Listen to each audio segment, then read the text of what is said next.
കടം വേണോ? ലോകോത്തര ബ്രാൻഡുകളുടെ എല്ലാ മൊബൈൽ ഫോണുകളും smart TV, smart watch, headset തുടങ്ങിയ എല്ലാ ഗാഡ്ജറ്റുകളും തവണ വ്യവസ്ഥയിൽ സ്വന്തമാക്കൂ. ജ്യോതി മൊബൈൽസ്, ഏരൂർ. മുട്ട ഉൽപാദനത്തിൽ സ്വയം പര്യാപ്തത കൈവരിക്കുക എന്ന ലക്ഷ്യത്തോടെയാണ് ഏരൂർ ഗ്രാമപഞ്ചായത്ത് 2024-25 വാർഷിക പദ്ധതിയിൽ ഉൾപ്പെടുത്തി മുട്ടക്കോഴി വിതരണ പദ്ധതി നടപ്പിലാക്കിയത്. വിളക്കുപാറ വാർഡിലെ അയൽക്കൂട്ടങ്ങൾക്കുള്ള മുട്ടക്കോഴികളുടെ വിതരണം ഗ്രാമപഞ്ചായത്ത് പ്രസിഡന്റ് ജി അജിത്ത് നിർവഹിച്ചു. പഞ്ചായത്തിലുടനീളം 6 ലക്ഷത്തിലധികം കോഴികളെയാണ് വിതരണം ചെയ്തതെന്ന് ജി അജിത്ത് പറഞ്ഞു.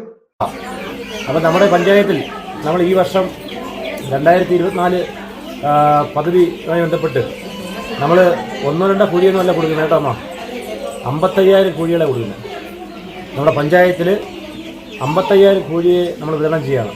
അതിൻ്റെ ഒരു ഭാഗമാണ് നമ്മുടെ വിളക്കുപാറ വാർഡിൽ ഇന്ന് ഞാൻ എണ്ണം പറയുന്നില്ല, ഷൈൻ പറഞ്ഞ ഏരൂർ ഗ്രാമപഞ്ചായത്തിലെ ഏറ്റവും വലിയ എണ്ണം ഇവിടാണ്. അത് എനിക്ക് മറ്റു മെമ്പർമാരെയൊക്കെ പറയാൻ പറ്റത്തില്ല.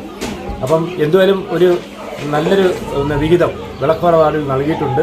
എൻ്റെ വാർഡിൽ ഒരാൾ ഇങ്ങനെ സൈഡിൽ ഇരിക്കും, ഞാൻ നോക്കിയത് ഏത് വാർഡിലാണെന്നുള്ളത്. അപ്പം തീർച്ചയായിട്ടും നമ്മുടെ ഈ കോഴിയെ നേരത്തെ നമ്മുടെ പൈസ കോൺട്രിബ്യൂഷൻ അടയ്ക്കണമായിരുന്നു. അപ്പോൾ അതൊന്നും വേണ്ട, 5 കോഴിയെ ഫ്രീ ആയിട്ട് തരിക. എല്ലാവർക്കും കോഴിക്കൂടുണ്ടോ? ഉണ്ടല്ലേ? ഒരാളൊരു കോഴി മേടിച്ചിട്ട് മറ്റേ കൊടുക്കത്തില്ലേ? അങ്ങനെ ഉണ്ടോ? ഇല്ല.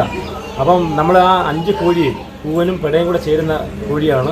തീർച്ചയായിട്ടും അത് ഈ വിളക്കുപാറ വാർഡിലെ ഏതാണ്ടൊരു നല്ലൊരു ഭാഗം ഷൈൻ വളരെ ഷൈനെടുത്ത് ഈ കോഴിയെ ഇന്ന് മൊഴിതാങ്ങിൽ എത്തിച്ചിരിക്കുകയാണ്. വാർഡംഗവും സ്ഥിരസമിതി അധ്യക്ഷനുമായ ഷൈൻ ബാബു അധ്യക്ഷത വഹിച്ചു. ADS സെക്രട്ടറി സൗദാമിനി, പ്രസിഡന്റ് വീണ, അംഗങ്ങളായ മറിയാമ്മ ജോസ്, സുധാമണി എന്നിവർ നേതൃത്വം നൽകി. നാട്ടുവാർത്ത, ഏരൂർ.